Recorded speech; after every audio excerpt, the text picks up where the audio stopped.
أما بعد فأعوذ بالله من الشيطان الرجيم بسم الله الرحمن الرحيم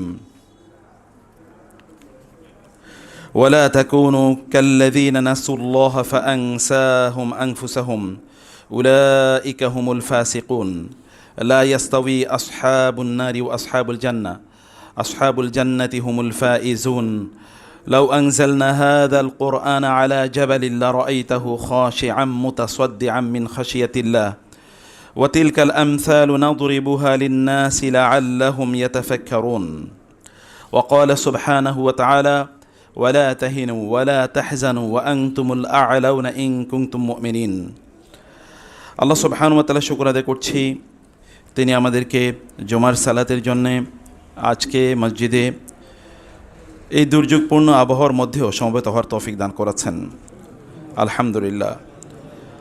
এবং রাসূলুল্লাহ সাল্লাল্লাহু আলাইহি ওয়াসাল্লামের উপর অগণিত দুরূদ এবং সালাম বর্ষিত হোক। আল্লাহুম্মা সাল্লি ওয়া সাল্লিম ওয়া বারিক আলা নবিয়িকা মুহাম্মদ আল্লাহুম্মা সাল্লি আলাইহি আল্লাহুম্মা বারিক আলাইহি। সম্মানিত ভাইয়েরা এবং বোনেরা, একটু তো দুর্যোগ আছে চারিদিকে। আমরা আল্লাহ তাআলার কাছে এই দোয়া কবুলের মুহূর্তে দোয়া করি আল্লাহ তাআলা যেন বাংলাদেশের উপর থেকে দুর্যোগটা দূর করে দেন এবং যারা বন্যা কবলিত অথবা পাহাড় ধসে যারা বিপদগ্রস্ত আছেন আল্লাহ সুবহানাহু ওয়া তাআলা যেন তাদের জন্য উত্তম আশ্রয়ের ব্যবস্থা করে দেন। আল্লাহ সুবহানাহু ওয়া তাআলা বাংলাদেশের উপর তার রহমত এবং বরকতের ছায়াকে দীর্ঘায়িত করুন এবং আমাদের এখানকার সকল বালা মুসিবত আল্লাহ সুবহানাহু ওয়া তাআলা দূর করে দিন, আল্লাহুম্মা আমিন। সম্মানিত ভাইয়েরা এবং বোনেরা, কোরআনে আল্লাহ সুবহানাহু ওয়া তাআলা সূরাতুল হাশরে অত্যন্ত গুরুত্বপূর্ণ দুটি জিনিস আমাদেরকে বলেছেন। এর মধ্যে একটা হচ্ছে, এটা অন্য কোথাও নাই, এর মধ্যে একটা হচ্ছে যে আল্লাহ বলেছেন লাউ আনজালনা হাদাল কোরআন আলা জাবালিন লারাআইতাহু খাশিআন মুতাসাদ্দিআন মিন খাশিয়াতিল্লাহ ওয়া তিলকাল আমসালু নাদরিবুহা লিন-নাসি লাআল্লাহুম ইয়াতাফাক্কারুন। আল্লাহ সুবহানাহু ওয়া তাআলা এই সূরাতে বলেছেন যে আমি যদি লাউ আনজালনা হাদাল কোরআন, যদি নাজিল করতাম এই কোরআনকে আলা জাবালিন, কোনো পাহাড়ের উপর, লারাআইতাহু, আপনি দেখতেন তা খাশিআন মুতাসাদ্দিআন মিন খাশিয়াতিল্লাহ, তাকে দেখতেন খুবই বিনয়ী কোরআনের কারণে এবং তা চূর্ণ বিচূর্ণ হয়ে যাচ্ছে, ফেটে চূর্ণ বিচূর্ণ হয়ে যাচ্ছে আল্লাহর ভয়ে। কোরআন যদি তার উপর নাজিল করতাম। ওয়া তিলকাল আমসালু নাদরিবুহা লিন-নাস, আমি উদাহরণগুলো মানুষের জন্য পেশ করছি, লাআল্লাহুম ইয়াতাফাক্কারুন, সো দ্যাট পিপল থিঙ্ক, তারা যেন চিন্তা করে। এই ফ্যানটা একটু ছেড়ে দেন। তারা যেন একটু চিন্তা করে।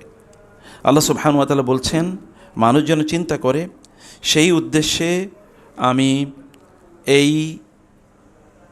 উদাহরণ তোমাদেরকে পেশ করছি। পাহাড়ের উপর কোরআন নাজিলের ইস্যু না, যদি নাজিল করতাম, কিন্তু সেই কোরআন আমাদের কাছে আছে কি না? আছে, কিন্তু আমাদের অন্তর কি কেঁপে ওঠে? কই? আমি কত লোকেরা দেখেছি কোরআন পড়ে, কত হাফেজে কোরআন আছে, কত আলেম আছে, কত সাধারণ মানুষ আছে কোরআন পড়ে, কিন্তু কোরআনের কোনো প্রভাব তার মধ্যে নাই। অথচ আল্লাহ বলছেন পাহাড়ের উপর নাজিল হলে পাহাড়টা চূর্ণ বিচূর্ণ হয়ে যেত। মনে রাখবেন, কোরআনের তেলাওয়াত শুনে কান্না করা আর কোরআনের তেলাওয়াত মানে সুর শুনে কান্না করা আর কোরআন বুঝে কান্না করার মধ্যে কী আছে? আকাশ এবং জমিন পার্থক্য আছে। সুর শুনে কান্না করে যারা, এরা আগে গান শুনে কান্না করত। বুঝেন এই কথা? সুর শুনে কান্না করে যারা, এরা কি আগে গান শুনে কান্না করত। এখন গান শুনে না, এখন কোরআনের সুর শুনে। কোরআনের সুরের মর্যাদা আছে কিনা? আছে। রাসূল সাল্লাল্লাহু বলেছেন তোমরা যায়্যিনুল কোরআন বিআসওয়াতিকুম, তোমাদের সর্বোত্তম সুরে তোমরা কোরআন তেলাওয়াত করো। তিনি বলেছেন যে ব্যক্তি কোরআনে সুর দিয়ে তেলাওয়াত করে না সে আমার উম্মার অন্তর্ভুক্ত না। তিনি বলেছেন আল্লাহ আমাকে, কোনো নবীকে যত না আদেশ দিয়েছেন তার চেয়ে বেশি আদেশ দিয়েছেন কোরআন যেন সুর করে তেলাওয়াত করতে। কিন্তু আপনি সুরে প্রভাবিত হচ্ছেন কেন? আপনার কি এরপরের স্টেজে যাওয়ার কোনো প্রয়োজন নেই? কোরআন কি আল্লাহ কেবল সুরের জন্য নাজিল করেছেন? কোরআনের অর্থ নাই? আছে কি না? কোরআন কি বড় মেসেজ নাকি বড় সুর? কোনটা? মেসেজ। আল্লাহ তো মেসেজ পাঠিয়েছেন আমাদের কাছে। ফলে আমরা ওই দিকে অনেক বেশি ধাবিত হয়ে যাচ্ছি, সুর নিয়ে অনেক বেশি চর্চা। এবং এই যে কেরাআতে যেই বিশাল করে মানে জীবন প্রায় শেষ করে ফেলবে এরকম চিৎকার করে যে তেলাওয়াত করে, এটা সাহাবায়ে কেরাম সালাফদের যুগে কেউ কখনো করেন নাই। বুঝতে পেরেছেন? আল্লাহ সুবহানাহু ওয়া তাআলা তার রাসূলকে বলেছেন যে তিনি যেন বলেন ওয়ামা আনা মিনাল মুতাকাল্লিফিন, আমি এই জন্য আপনি কোরআনকে আপনার জন্য নাজিল করি যে আপনি তাকাল্লুফ করবেন, মানে খুব কষ্ট হবে কোরআন তেলাওয়াত করতে। না, ইট ইজ ভেরি ইজি সেভাবে কোরআনকে তেলাওয়াত করার ইস্যু। যাই হোক, আমি ওই আলোচনায় না গিয়ে যেটি বলতে চাই আপনাদেরকে, প্রিয় ভাইরা বোনেরা, কোরআনের মেসেজ আমাদের বোঝা অনেক বেশি জরুরি। মেসেজ শুনে কান্না করার কথা। এই কারণে হুযায়ফা রাদিয়াল্লাহু তাআলা আনহু তিনি বলছেন, আমি রাসূলুল্লাহ সাল্লাল্লাহু আলাইহি ওয়াসাল্লামের সাথে একবার রাতের নামাজ পড়ছিলাম। তিনি রাতের নামাজে সূরা বাকারা পড়া শুরু করেন। আমি ভাবলাম 100 আয়াতে গিয়ে তিনি থামেন নাই। পড়তে থাকলেন। আমি ভাবলাম 200 আয়াতে গিয়ে থামেন নাই। আমি ভাবলাম সূরা বাকারা শেষ করে থামেন নাই। তারপরে তিনি, এটা সহিহ বুখারী হাদিস, এরপরে তিনি সূরা নিসা শুরু করলেন। পরে সূরাটা কি ছিল? আল ইমরান, কিন্তু তিনি পড়েছেন কি? সূরা নিসা। সূরা নিসা তিনি পড়া শুরু করলেন। সূরা নিসা পড়ার পর আমি ভাবলাম যে একটু পরে থামবেন, কিন্তু থামেন নাই, পুরো নিসা শেষ। এরপর তিনি ফিরে এসেছিলাম আবার কোথায়? সূরা আল ইমরানে। সূরা আল ইমরান পড়ার পর তারপরে তিনি থেমেছেন। ওয়া কানাত তিলাওয়াতুহু মুতারাসসিলান, আর তিনি থেমে থেমে তেলাওয়াত করতেন। এটা সুপার স্পিডে এরকম না যে খুব দ্রুত তেলাওয়াত করেছেন, এরকম না, খুবই স্লো, সেভাবে তিনি তেলাওয়াত করে গেছেন। এবং রুকুতে তিনি গেলেন। রুকুতে তিনি যতক্ষণ দাঁড়িয়ে তিনি কোরআন তেলাওয়াত করেছেন, ততটুকু তিনি রুকুতে কি আবার তাসবিহ পড়েছেন, সুবহান রাব্বিয়াল আযীম, এটা তিনি রুকুতে তিনি পড়ছেন। এবং এত লম্বা সময় জুড়ে পড়ছেন। আপনি বলবেন যে এত সময় পেল কোথায়? বরকত তো আল্লাহ যদি তার রাসূলকে না দেয় তাহলে কাকে দেবেন? আল্লাহ সুবহানাহু ওয়া তাআলা তার রাসূলকে সবচেয়ে বেশি বারাকা দিয়েছেন। 23 বছরের জীবনে এমন কাজ করেছেন, আদম আলাইহিস সালাম থেকে শুরু করে কিয়ামত পর্যন্ত যত লোক আসবে সব মিলিয়ে এতটুকু কাজ করতে পারবে না। ও 23 বছরে এতটুকু কাজ করেছেন মানব জাতির জন্যে এককভাবে। মুহাম্মদ সাল্লাল্লাহু আলাইহি ওয়াসাল্লাম যে উপকার করেছেন, কিয়ামত পর্যন্ত যত লোক আসবে সবাই মিলে যদি উপকার করে মানব জাতির, তাহলে তার 100 ভাগের 1 ভাগ করতে পারবে না। তিনি এত উপকার করেছেন মানব জাতির। এবং এই কারণে অন্যান্য নবীদের তাদের টেনিউর অফ দেয়ার রিসালা, তাদের নবুয়তের বয়স ছিল কত? 100, 200, 500 বছর। কিন্তু মুহাম্মদ রাসূলের কত? এটা আল্লাহ ছাড়া কেউ জানে না। এবং এই কারণে তিনি রব্বুল আলামিন, ইনি হচ্ছেন রাহমাতাল লিল আলামিন। তার নাম হামিদ মাজিদ, আর রাসূলের নাম কি? মুহাম্মদ। ওই এক থেকে এসে হামদুন মুহাম্মাদুন, তার নাম থেকে তিনি তার নাম চয়েস করেছেন। সম্মানিত ভাইয়েরা বোনেরা, আমাদের কোরআন নিয়ে আমাদের চর্চা নাই। সূরা হাশর এই দিকে আমাদের ইঙ্গিত করেছে, এটা একটা গুরুত্বপূর্ণ জিনিস। এবং সূরা হাশর এরপরে যে বিষয়টি আমাদেরকে বলেছে, এটা অন্য জায়গায় আল্লাহ এভাবে বলেন নাই। তিনি বলেছেন যে হে লোকেরা, লা তাকুনু কাল্লাযীনা নাসুল্লাহ, তোমরা তাদের মতো হইও না যারা আল্লাহকে ভুলে গিয়েছেন। ফাআনসাহুম আনফুসাহুম, ফলে আল্লাহ তাআলা তাদেরকে ভুলিয়ে দিয়েছেন। আল্লাহ নিজেদেরকে ভুলিয়ে দিয়েছেন। ভালো করে খেয়াল করবেন, খুবই গুরুত্বপূর্ণ ইস্যু। আল্লাহ বলছেন ওরা যেহেতু আল্লাহকে ভুলে গিয়েছে, এবার আল্লাহ তাআলা ওদের নিজেদেরকে ভুলিয়ে দিয়েছেন। এবার কাম টু দি ইকুয়েশন। আমরা এই আয়াতের অর্থ দুটো করতে পারি। এর মধ্যে একটা হলো যে মানুষ তার নিজের কল্যাণ ভুলে যাবে। মানুষ তার নিজের কল্যাণ ভুলে যাবে, তার যে কোনটা কল্যাণ এটা লোকেরা বুঝবে না। যেমন ধরুন, মানুষের সবচেয়ে বড় প্রজেক্ট কোনটা জানেন? এই যে আমাদের অনেক বড় প্রজেক্ট আছে না, বিল্ডিংয়ের প্রজেক্ট, ব্যবসার প্রজেক্ট, কিন্তু মানুষের সবচেয়ে বড় প্রজেক্ট হলো সে নিজে। কোরআনে আল্লাহ তাআলা বলেছেন, ইয়া আইয়ুহাল্লাযীনা আমানু কু আনফুসাকুম ওয়া আহলিকুম নারা, হে লোকেরা তোমাদের নিজেদেরকে বাঁচাও এবং তোমাদের পরিবার পরিজনকে জাহান্নাম থেকে বাঁচাও। এর চেয়ে বড় প্রজেক্ট কি? আপনার নিজকে জাহান্নাম থেকে বাঁচানোর চেয়ে বড় প্রজেক্ট কি? কিন্তু সেই প্রজেক্টের প্রতি আমাদের কোনো গুরুত্ব আছে কিনা? ওয়ামা যালামুনা ওয়ালাকিন কানু আনফুসাহুম ইয়াজলিমুন, আল্লাহ বলেছেন ওরা তো তাদের রবের উপর, আমার উপর তারা জুলুম করেনি, বরং ওরা ওদের নিজের উপর জুলুম করেছে। ওহুম ইয়াস্তারিখুনা ফিহা, জাহান্নামে গিয়ে লোকেরা চিৎকার করবে, রব্বানা আখরিজনা মিনহা না'মাল সালিহান গায়রাল্লাযী কুননা না'মাল, হে আল্লাহ আপনি আমাদেরকে এই জাহান্নাম থেকে বাঁচান, রক্ষা করুন, আমাদেরকে দুনিয়ায় নিয়ে যান, আমরা দুনিয়াতে গিয়ে এখানে আগে যে কাজগুলো করছি এগুলো আর করবো না। গায়রাল্লাযী কুননা না'মাল, আমরা যে আগে করতাম তার চেয়ে ভিন্ন কাজ করব। আল্লাহ বলবেন আওয়ালাম নুআম্মিরকুম মা ইয়াতাযাক্কারু ফীহি মান তাযাক্কার ওয়া জাআকুমুন নাযীর ফাযূকু ফামা লিয-যালিমিনা মিন নাসীর, আমি কি তোমাদেরকে ততটুকু বয়স দিইনি? যতটুকু বয়স অন্যদিকে দিয়েছি, ততটুকু সময় দিইনি, যতটুকু সময় অন্যদিকে দিয়েছি? তারা তো জান্নাত অর্জন করেছে, তাহলে তোমরা কেন করতে পারলে না? তোমরা কেন করতে পারলে না? তোমাদের প্রতিবন্ধকতা কি ছিল? কে তোমাদেরকে বাধা দিয়ে রেখেছে? তোমাদেরকে বাধা দিয়ে কে রেখেছে? কেন তোমরা তাইলে এটা অর্জন করতে পারলে না? অন্যরা দেখো, আল্লাহ সুবহানাহু ওয়া তাআলা বলেছেন, ইন্নাল মুত্তাকিনা ফি জান্নাতিন ওয়া নাঈম। মুত্তাকিরা জান্নাতে থাকবে। ইন্নাল মুত্তাকিনা ফি জান্নাতিন ওয়া নাহার। ইন্নাল মুত্তাকিনা ফি জান্নাতিন ওয়া উয়ুন ওয়া ফাওয়াকিহা মিম্মা ইয়াশতাহুন কুলু ওয়াশরাবু হানিআম মিম্মা কুনতুম তা'মালুন। আল্লাহ তাআলা বলেছেন জান্নাতীরা তারা জান্নাতে যাবে এবং সেখানে জান্নাতে তারা আল্লাহ তাআলা যে নেয়ামত দিয়েছেন সেই নেয়ামত তারা ভোগ করবে, সেগুলো তাদের জান্নাতে অবস্থা থাকবে এবং তারা জান্নাতে একটু উকি দেবে। তারা জান্নাতে ওয়াহুম ইয়াতাসাআলুন, প্রশ্ন করবে, মা সালাকাকুম ফি সাকার, জাহান্নামীদেরকে, মা সালাকাকুম ফি সাকার ক্বালু লাম নাকু মিনাল মুসাল্লিন ওয়া লাম নাকু নুতঈমুল মিসকিন ওয়া কুন্না নাখুদু মাআল খায়িদিন ওয়া কুন্না নুকাযযিবু বিয়াউমিদ্দিন হাত্তা আতানাল ইয়াকিন।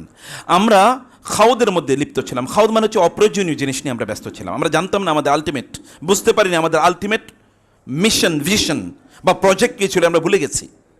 এই ভুলে যাওয়ার কারণে আমরা অন্য জিনিস নিয়ে ব্যস্ত ছিলাম। আল্লাহ অন্য জায়গায় বলেছেন, ফাদারহুম ইয়াখুদু ওয়া ইয়ালআবু হাত্তা ইউলাকু ইয়াওমাহুমুল্লাযী ফীহি ইউআদুন। তাদেরকে যেই দিনের প্রতিশ্রুতি প্রতিজ্ঞা দেওয়া হয়েছে ওই দিন আসার আগ পর্যন্ত ওরা এখন খেলা তামাশা আনন্দ ফুর্তি ইত্যাদি দিনে তারা ব্যস্ত থাকবে, তারা অন্য প্রজেক্ট নিয়ে ব্যস্ত থাকবে। কিন্তু তাদের যে নিজেদের প্রজেক্ট জাহান্নাম থেকে নিজেদেরকে বাঁচানো এবং জাহান্নাম থেকে বাঁচানো, জান্নাতে তাদেরকে নিয়ে যাওয়া, সেই জায়গা থেকে তারা ভুলে গিয়েছে। ফি মাকআদি সিদকিন ইনদা মালিকিম মুকতাদির। ফি মাকআদি সিদকিন, তারা সত্যের অত্যন্ত মর্যাদাপূর্ণ জায়গা থাকবে। ইনদা মালিকিম মুকতাদির, মহার রাজাধিরাজ মহান আল্লাহ সুবহানাহু ওয়া তাআলা, তার সামনে তারা এরকম আসনে বসে থাকবে। জান্নাতীরা আল্লাহ সুবহানাহু ওয়া তাআলার সামনে বসে থাকবে, আল্লাহকে তারা দেখবেন। এই মর্যাদা আল্লাহ তাআলা তাদেরকে দেবেন। ইলা রব্বিহিম, মানে তাদের ইলা রব্বিহিম নাযিরা, উজুহু ইয়াওমাইযিন নাযিরা ইলা রব্বিহা নাযিরা, যে একদল চেহারা সেদিন এত উজ্জ্বল থাকবে আল্লাহর দিকে তাকানোর কারণে তাদের চেহারাগুলো সূর্যের চেয়ে কোটি কোটি গুণ বেশি আলোকিত হয়ে পড়বে, শুধু আল্লাহকে দেখার কারণে। এরকম মর্যাদা একদল লোককে আল্লাহ সুবহানাহু ওয়া তাআলা দেবেন। ওয়া আকবালা বা'দুহুম আলা বা'দিন ইয়াতাসাআলুন, ওয়া আকবালা বা'দুহুম আলা বা'দিন ইয়াতাসাআলুন, তারা একদল জান্নাতীরা একজন আরেকজনের সাথে কথা বলবে এবং তারা বলবে, ইন্না কুন্না ক্বাবলু ফি আহলিনা মুশফিকিন, আমরা আমাদের দুনিয়ার জীবনে আমরা খুব ভয়ে থাকতাম, কোথায় যেন আল্লাহ অসন্তুষ্ট হয়ে যায়। ফামান্নাল্লাহু আলাইনা ওয়া ওয়াকানা আযাবাস সামুম, আল্লাহ তাআলা আমাদের উপর অনুগ্রহ করেছেন এবং জাহান্নাম থেকে আমাদেরকে বাঁচিয়েছেন। ইন্না কুন্না মিন ক্বাবলু নাদউহু, আমরা এর আগে তাকে ডাকতাম ইন্নাহু আল বাররুর রহিম, কারণ আমরা জানি তিনি যা বলেছেন তা তিনি পূর্ণ করবেনই, তার প্রতিজ্ঞা তিনি পূর্ণ করবেনই। আপনার লাইফ প্রজেক্ট কি? লাইফ প্রজেক্ট কি? সে প্রজেক্টটা নিয়ে একবার চিন্তা করে দেখেন। সে প্রজেক্টের ব্যাপারে আপনার কোনো আইডিয়া আছে কিনা? আপনি যে সম্পদ, যে ব্যাংক ব্যালেন্সের কথা আপনি চিন্তা করছেন, সে ব্যাংকের টাকা এটা কি আপনার নাকি? মরেই দেখেন না এরপরে কতটুকু টাকার মালিক আপনি, দেখেন না কতটুকু এর মালিক আপনি। সম্মানিত ভাইরা, আমি যে কথা বলছি যে এখানে আল্লাহ সুবহানাহু ওয়া তাআলা বলেছেন, হে লোকেরা, তোমরা তাদের মতো হইও না যারা তাদের রবকে ভুলে গিয়েছে, ফলে আল্লাহ তাআলা তাদেরকে ভুলিয়ে দিয়েছেন, যে তাদের নিজের কল্যাণ তারা ভুলে গেছে। এটা একটা জিনিস, একটা interpretation. And most of the people এরকম যে তারা তাদের নিজের কল্যাণ বুঝে না, যে কোথায় তাদের নিজের কল্যাণ। ফাযারহুম হাত্তা ইউলাকু ইয়াওমাহুমুল্লাযী ফীহি ইউসআকুন, আল্লাহ বলছেন ওদেরকে ছেড়ে দাও, যেই দিন তারা বেহুশ হয়ে যাবে সেই দিন ওরা বুঝতে পারবে। ওরা এখন বিভিন্ন ধরনের গল্প গুজবে ইত্যাদিতে ব্যস্ত আছে। এখন যেমন ধরেন এই যে খেলাধুলা, এর মধ্যে দেখেছি যে কিছু কিছু বাবাদের অবস্থা দেখেছি আপনাদের মতোই। মেয়ে, ছোট্ট মেয়ের বয়স আমি মনে হয় 6-7 বছর, মেয়ে সকল খেলোয়াড়দের নাম মুখস্থ করে এবং গানের সুরে নেচে নেচে বলতেছে, আর বাবা বলে আমি আমার মেয়েকে নিয়ে খুবই গর্বিত। একজন মানুষের অধঃপতন, একজন মুসলমানের অধঃপতন কোন লেভেলের হলে তার মেয়েকে অন্যদের গান, আমি নিশ্চিত করে বলতে পারি এই মেয়েটাকে যদি বলা হয় তাহলে নবীর অথবা সাহাবীদের 10 জন ঠিক মতো নাম বলতে পারবে না, অথচ সে ওইখানে 15 জন গায়া গানে গানে অন্যদের নাম বলে যাচ্ছে এবং সে খুবই খুশি, বাবা খুবই গর্বিত আনন্দিত, সে ইন্টারভিউ দিয়ে বেড়াচ্ছে। আল্লাহ সুবহানাহু ওয়া তাআলা, এই কারণে আমি আমার আলোচনায় দ্বিতীয় অংশে ফিরে আসবো, যেখানে আল্লাহ বলেছেন ওয়ালা তাহিনু ওয়ালা তাহজানু ওয়া আনতুমুল আ'লাউনা ইন কুনতুম মুমিনিন। চারিদিকে মার খাবেন না, আমরা মার খাবো না তো কারা মার খাবে? কেন থাকবে না? আমরা ভিআইপি হওয়ার কথা ছিল, কিন্তু আমরা আজকে ভিআইপি না, আমরা এখন আরেকজনের দিকে তাকিয়ে থাকি, অথচ অবস্থাটা হওয়ার কথা ছিল ভিন্ন। আল্লাহ সুবহানাহু ওয়া তাআলা বলেছেন তোমরা আমাকে ভুলে গেলে আমি তোমাদের নিজেকে ভুলিয়ে দেবো। কিয়ামতের দিনের কথা একবার চিন্তা করে দেখেন তো, সূরা হজের শুরুতে আল্লাহ তাআলা কি বলেছেন? হে লোকেরা, ইয়া আইয়ুহান নাসু তাকু রাব্বাকুম ইন্না জালজালাতা সাআতি শাইউন আযীম। হে লোকেরা, তোমরা আল্লাহকে ভয় করো, কিয়ামতের প্রকম্পন, ভূমিকম্প এটা খুবই ভয়াবহ। ইয়াউমা তারাউনাহা তাযহালু কুল্লু মুরদিআতিন আম্মা আরদাআত ওয়া তাদউ কুল্লু যাতি হামলিন হামলাহা ওয়া তারান নাসা সুকারা ওয়া মা হুম বিসুকারা ওয়ালাকিন্না আযাবাল্লাহি শাদীদ। আল্লাহ তাআলা বলেছেন, হে লোকেরা, তোমরা সেই কিয়ামতের ভূকম্পনকে, প্রকম্পনকে, সব কিছু যেদিন কম্পিত হয়ে উঠবে সেদিনকে তোমরা ভয় করো। ওই যে সামাউ কুশিতাত, যেদিন আকাশ এর চামড়া খুলে ফেলা হবে। ওই যে জিবালু নুসিফাত, যেদিন পাহাড়গুলোকে এরকম উড়িয়ে দেওয়া হবে। ওই যে রসুল উক্কিতাত, যখন রাসূলদেরকে বলা হবে সময় শেষ, নির্ধারিত করে দেওয়া হয়েছে। লিআইয়াউমিন উজ্জিলাত, কেন, কোন দিনের জন্য এত তাড়াহুড়া? লিয়াউমিল ফাসল ওয়া মা আদরাকা মা ইয়াউমুল ফাসল, বিচারের দিনের জন্য এত তাড়াহুড়া, সব ধ্বংস করে দিচ্ছেন আল্লাহ তাআলা। আমরা পরিণতির দিকে এগিয়ে যাচ্ছি। আল্লাহ সুবহানাহু বলছেন সেই দিন কেউ কারো খবর রাখবে না। বাবা সন্তানকে ভুলে যাবে, সন্তানরা বাবাকে ভুলে যাবে। এমনকি মা তো সন্তানকে বেশি ভালোবাসে, বিশেষ করে যে মা তার গর্ভে তার সন্তানকে লালন করে। মা যখন গর্ভে সন্তানকে লালন করে কতটা সাবধান থাকে জানেন আপনারা? আপনারা তো দেখেছেন নিশ্চয়ই, যারা বাবা, ছেলেরা নাইলে যারা সন্তান তারা না হয় বুঝেন না, কিন্তু যারা বাবা হয়েছেন তারা তো জানেন আপনাদের স্ত্রীরা কীভাবে সন্তানকে পেটে ধারণ করে। সন্তান যখন পেটে আসা শুরু করে তখন থেকে মার কি খাওয়াও বন্ধ, ঘুমও বন্ধ। এখন তিনি ঠিকমতো খেতে পারেন না, তার মাথা ঘুরায়, কখনো মাথা ঘুরে পড়ে যায়, ডাক্তার বলে এখন আপনি হাঁটাচলা করতে পারবেন না, এখন আপনাকে ঘরেই রেস্ট নিতে হবে। তার খেলেই তার বমি হয় এবং সকল আইটেম তিনি খেতে পারেন না। ইত্যকার পেটের সন্তানটি একটু বড় হতে থাকে এবং বড় হতে হতে তারও কি অবস্থা খারাপ হতে থাকে। এমন একটা সময় তাকে হয়তো বা লাঠি ভরে দিয়ে হাঁটতে হয়, অথবা কোনো একটা দেয়ালে হাঁটতে হয়, কারো একজনের সাহায্য নিয়ে তারপরে তাকে চলতে হয়, এবং পেটটা তো ভারী হয়ে যায়, তিনি চলতে পারেন না। আপনাকে যদি 2 কেজি জিনিস দেওয়া হয় যে 2 কেজি নিয়ে আপনি একদিন হাঁটেন, তো এই 2 কেজি হাত থেকে রাখবে না, দেখবেন হাতটা প্যারালাইজড হয়ে গেছে, এরপর পঙ্গুতে ভর্তি হওয়া লাগবে। কিন্তু এই যে একটা বাচ্চা, 2-2.5 কেজির একটা বাচ্চা পেটে নিয়ে একদিন আর 2 দিন না, এই যে পেটে নিয়ে তিনি যে ঘুরছেন, কেমনি ঘুরে, কিভাবে সম্ভব? একদিন ট্রাই করে দেখেন, আজকে এখান থেকে যাওয়ার সময় ট্রাই করে দেখেন। 1 মাইল হাইটেন তো একটা জিনিস নিয়ে, 2 কেজি 2 কিলো একটা জিনিস নিয়ে, কিন্তু তিনি হাঁটছেন। তারপরও যখন তিনি পড়ে যেতে চান তখন তিনি আগে পেট ধরেন, যেন পেটের সন্তানের যেন ক্ষতি না হয়। যখন তিনি কোনো দিকে ঘুমান, রাতে ঘুমাতে পারেন না, যখন কোনো দিকে ঘুমান তখন তিনি এমনভাবে ঘুমান যেন পেটের বাচ্চার যেন ক্ষতি না হয়। পেটে বাচ্চা যখন লাথি দেয় তখন প্রায় তার প্রাণটা চলে যায়, কিন্তু যখন লাথি দেয় না তখন তিনি তাড়াতাড়ি ডাক্তারের কাছে দৌড়ান।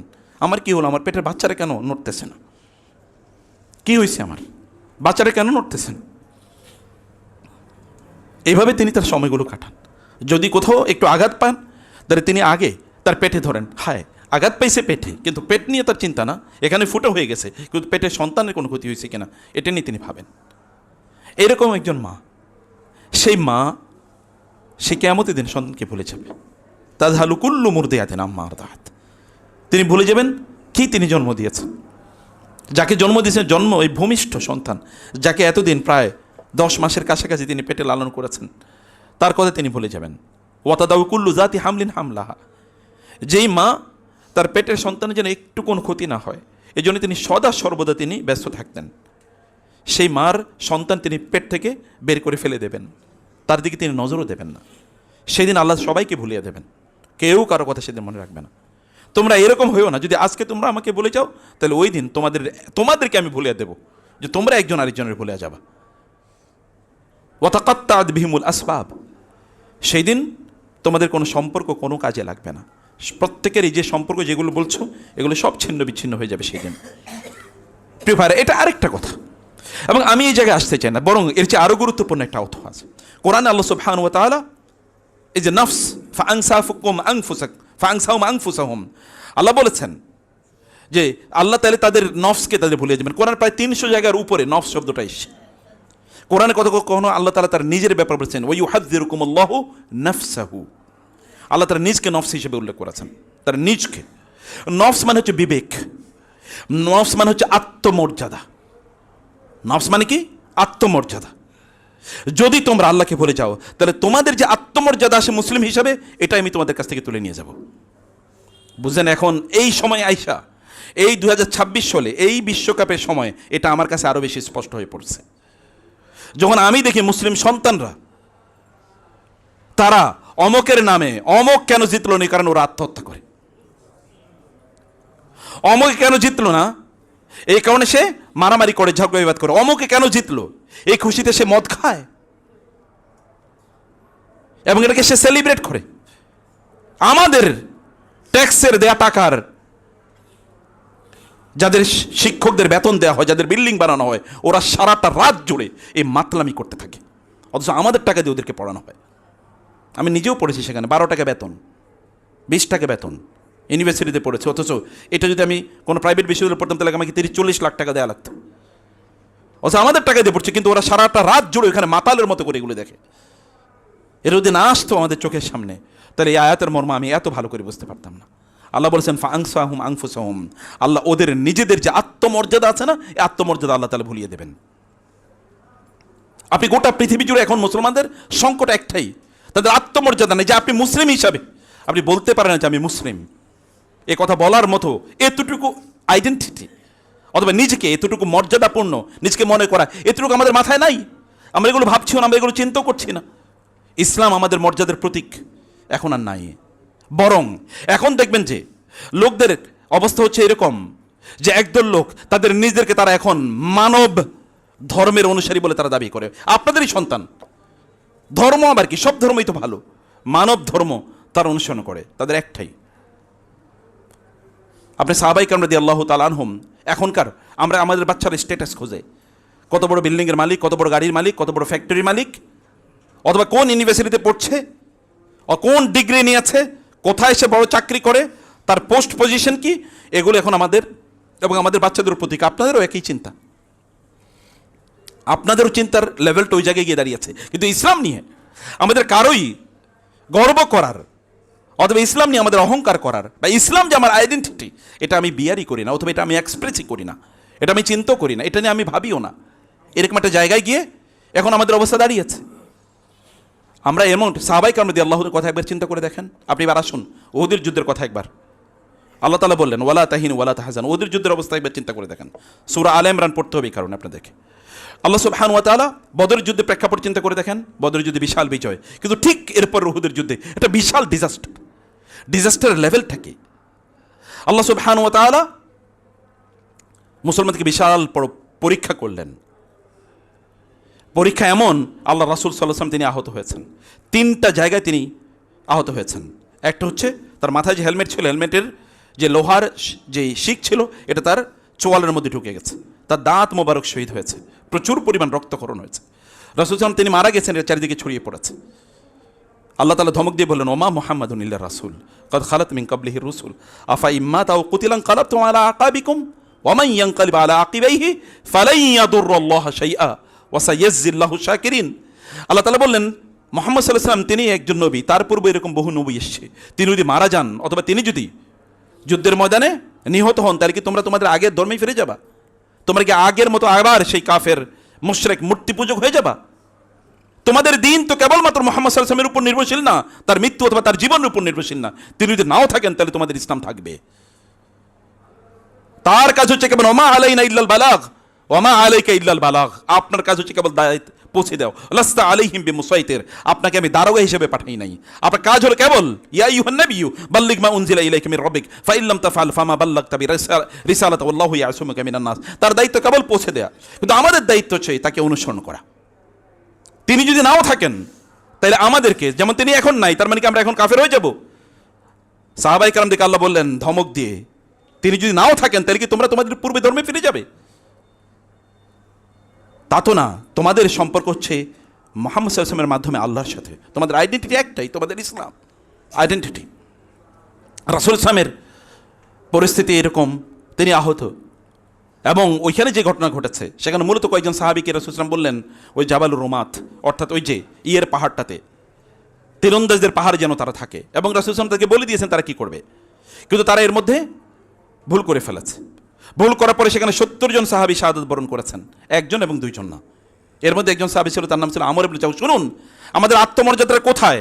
আমর ইবনে জামুহ বৃদ্ধ সাহাবী, এবং তার পা একটা প্যারালাইজডের মধ্যে, তিনি ওই যে হাঁটু মানে ইয়ের উপর ভর করে তারপরে চলেন, লাঠির উপর, তিনি ওই লাঠির উপর ভর করে করে রাসূলের কাছে আসলেন, বলেন ইয়া রাসূলুল্লাহ, আমার ছেলেরা তো আমার যুদ্ধের ময়দানে দিতে চায় না, আমি বৃদ্ধ হয়ে গেছি, আমারই জীবনের কোনো আর তো খুব বেশি কিছু আমার করার নাই, কিন্তু আমি জান্নাত মিস করতে চাই না, আমি শাহাদাতের মর্যাদা মিস করতে চাই না, আমি যুদ্ধের ময়দানে যেতে চাই একটাই, যে আমি যেন শাহাদাত পাই। রাসূল সাল্লাল্লাহু আলাইহি ওয়াসাল্লাম তার ছেলেদেরকে ডাকলেন এবং বললেন যে কী ব্যাপার, তোমার বাবা এত শাহাদাতের সম্মান চায়, এই তামান্না, তোমরা কেন তাকে বাধা দিচ্ছ? বলো ইয়া রাসূলুল্লাহ, আমরা তো বাবার পক্ষে 3 ছেলে আমরা যাচ্ছি যুদ্ধের ময়দানে, বাবা তো এরকম, তিনি কি যুদ্ধের ময়দানে গিয়ে কী করবেন? তিনি বলেন না, তোমার বাবার অন্তরে যে তামান্না, এই তামান্না একে তোমরা বাধা দিও না।